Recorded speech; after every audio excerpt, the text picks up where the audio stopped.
Bayağı uzun bir süre doğada tek başına yaptık. Aslında doğadaki nesli tükenen türün doğadaki ne bir hayvan ne de bir bitki olduğunu düşünüyorum. Doğadaki insandır diyorum. Şimdi doğada tek başına artık tamamlandı. Doğadaki insan ismiyle doğada yaşayan insanı arayıp onun doğadaki kültürünü anlatmaya çalışacağım. Onun peşinden gideceğim.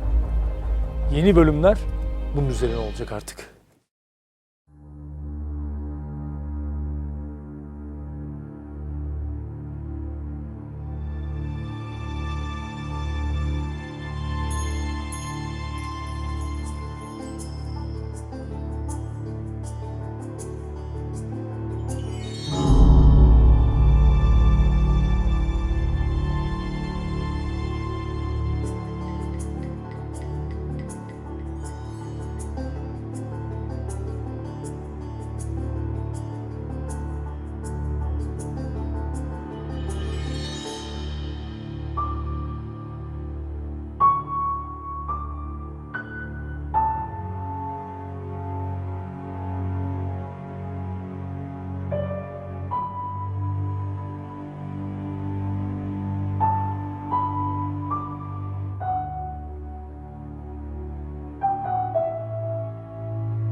Şimdilik gidiyorum. Bu evi bırakır mıyım hiç? Tabii ki bırakmayacağım. Geri ara sıra dönerek burada yeni maceralar yaşayacağız hep beraber.